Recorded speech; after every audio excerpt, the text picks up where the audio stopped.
ஸ்லோரி எழுதிய புத்தகம் gathering blue. அதாவது இந்த புத்தகத்தோட சம்மரி நான் சொல்கிறேன். அதாவது இந்த புத்தகத்தில் ட்விஸ்டட் லெக், அதாவது பிறக்கும் போதே கீரா தான் இதில் மெயின் கேரக்டர். அவளுக்கு வந்து ஒரு ட்விஸ்டட் லெக் இருக்குது. ரைட் லெக் வந்து ட்விஸ்ட் ஆகிருக்கும். அவனால் 2 கால் வச்சு நடக்க முடியாது. ஒரு காலில் தான் ஊண்டி ஊண்டி போவாள். அவங்க வந்து ஃப்யூச்சரில் வாழ்ந்துக்கிட்டு இருக்கா. இந்த புக் ரியல் கதையில் அவள் ஃப்யூச்சரில் வாழ்ந்துக்கிட்டு இருக்கா கீரா. அங்கே ஃப்யூச்சரில் எப்படி இருக்குன்னா கேஸ்ட்லாம் இருக்குது. கேஸ்டில் வந்து நிறைய ஜாதி முறைகள்லாம் இருக்குது. அப்புறம் வந்து எல்லாரையும் பிரித்து பார்க்குறாங்க. கீழ் ஜாதி மேல் ஜாதின்னு அடுக்குகள் இருக்குது.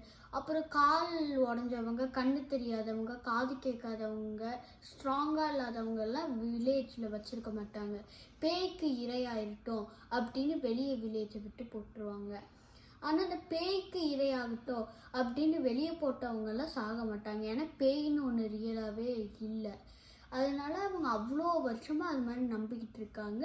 கீரோட அப்பாவை வந்து பேய் தூக்கிட்டு போயிடுச்சு அப்படின்னு சொல்லுவான் ஜேமிசன். அது வந்து ஒரு கவுன்சில் ஆஃப் கார்டியன்ஸ். அவங்களுக்கு தான் சொசைட்டியில் வந்து அவங்க மேல் ஜாதியில் இருப்பாங்க. அவன் அந்த மாதிரி சொன்னோடனே கீராவும் அதை நம்புவாள். ஆனால் அவங்க அப்பா வந்து காப்பாற்றப்பட்டுருவார். வேறொரு நல்ல வில்லேஜ் இருக்கும். இது மாதிரி பேய்களுக்கு இரையாக போட்டவங்க எல்லாரையும் அவங்க காப்பாற்றிட்டு வந்து அவங்க வில்லேஜில் வச்சுப்பாங்க. அங்கே நிறைய ஃபுட்டு தண்ணி எல்லாமே இருக்கும்.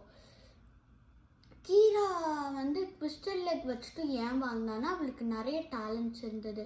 பீட்ஸ் கோக்கிறது, எல்லாரையும் சந்தோஷப்படுத்துறது அப்படின்னு நிறைய கிஃப்டட் டேலண்ட்ஸ் இருக்குது.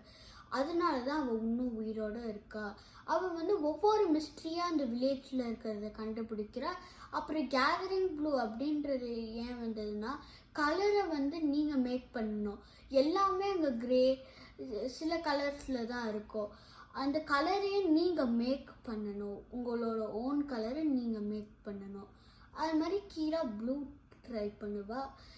ப்ளூவை வந்து மேட் அப்படின்னு ஒரு கீழ் ஜாதி பையன் எடுத்துகிட்டு வருவான்.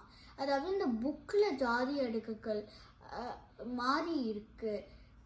ஜாதின்னு சொல்ல முடியாது, ஆனால் சொசைட்டி ஒரு லோ கேஸ்ட் சொசைட்டி அடுக்குகளாக இருக்கும். அதில் கீரா வந்து ஒரு லெவல் எப்படின்னா, அவங்க அப்பா வந்து ஹெட்டாக இருந்தார் அந்த வில்லேஜுக்கு. அவங்க தாத்தாவும் ஹெட்டாக இருந்தார். ஆனால் அவங்க 2 பேருமே இப்போ இல்லை. அதனால கீரா அவங்க அம்மாவும் இறந்துடுறாங்க, அவங்க அப்பாவும் போயிடுறாரு.